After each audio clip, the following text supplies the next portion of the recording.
So when I started working from home, this was my initial setup. I had that wacky chair, a Windows laptop, a MacBook, and a single monitor. And then I kind of upgraded that setup. I got myself another monitor, a better chair, and a better desk. Both the Dell monitors were 23-inch and 24-inch respectively, full HD. The chair was really crappy, so I upgraded the chair and I got myself this one with better lumbar support, back support, whatever. And yeah, it was pretty good. So I've been using that ever since. So I started arranging my MacBook and laptop together and try to connect them both to the monitor at the same time. And I got myself a new arm to connect both the monitors and suspend them in the air and all that, and the adjustable arm. But anyway, so yeah, I upgraded my monitor. I was like, I'm done with dual monitors, so let me go ahead and get myself this nice quad HD monitor, 34-inch with 100 hertz refresh rate, 4 millisecond delay, low blue light, adaptive sync, and all that kind of fancy bells and whistles. And this is just the part of the video where you just see me unboxing this thing, and I'm just showing you what's inside the box when you initially open it. Don't worry too much about that dent on the box. Everything inside the box was in good condition. I don't know what happened in the shipping process, but anyway. So as you can see, you just have the basic cable adapters. You get a free HDMI cable, which was pretty nice. I was not expecting that. The monitor is actually pretty heavy. I was pretty surprised by that. So I had to lie down on the floor and then just try and slide it out slowly. And just follow the instructions in the manual. And there you have the UK plug.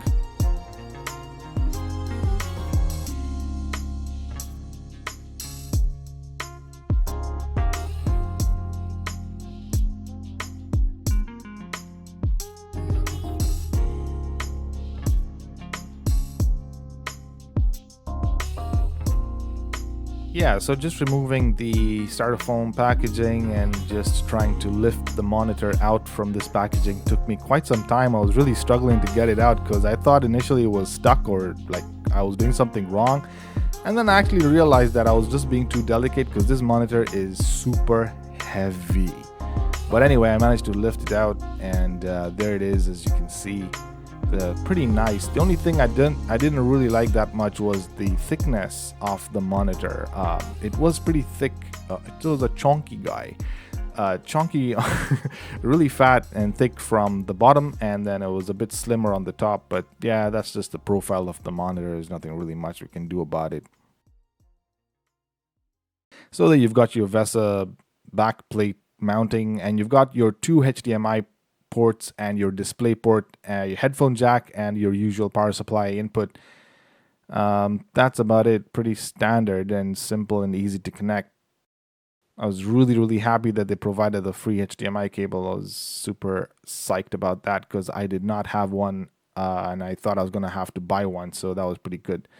So here I am just getting out my nifty toolkit so I could just mount the base plate and attach it to that arm. It was actually pretty straightforward. I didn't really need a tool for that because the screw was already just attached to the base plate, so you just had to screw it in and it was ready to go.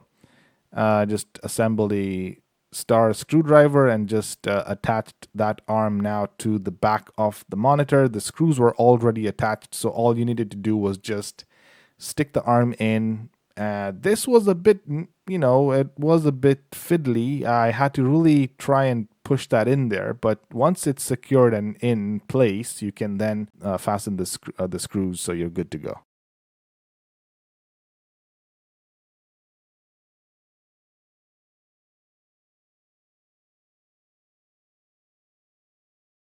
And here's me turning it on for the first time. I connected it to my Windows laptop first.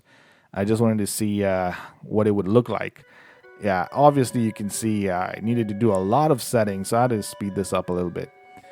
One thing I kind of noticed on Windows is, yeah, you need to do a lot of settings to just make it work right out of the box.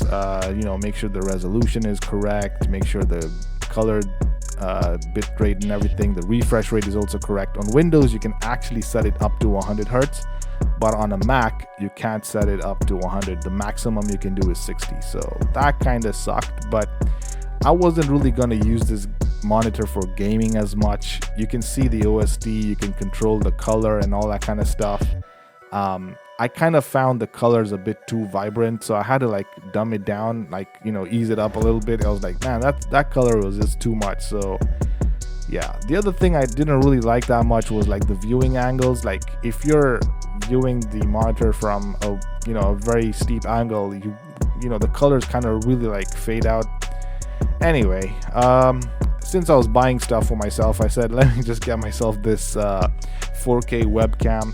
I really like the webcam. I think it was a good addition. You know, it does 4K, but I wanted to stream at 1080p at 60 frames per second, so that's what it was supporting. So I kind of went for that Anchor Work C310 4K webcam. Pretty good. I got it at a good price. So yeah, and here you can see the monitor in action. Just playing a couple of 4K wide aspect ratio 21:9 videos, and you can see the clarity is pretty good. Yeah, and especially when you're watching content, I'm not really going to use this monitor for gaming as much. You can see the blacks are pretty impressive. It's got this vertical panel something. I don't know what that is, but yeah, it says that it does really good for good contrast, and you know, the blacks are really inky, like, well, kind of inky blacks. So I was pretty impressed with that. It looks really good. The clarity is amazing. I mean, it's Quad HD, so what do you expect? Yeah, and overall, I'm pretty happy with this monitor, you know, and I mean, for the price, you know, you can't really complain. So, so there you go. Thank you, guys.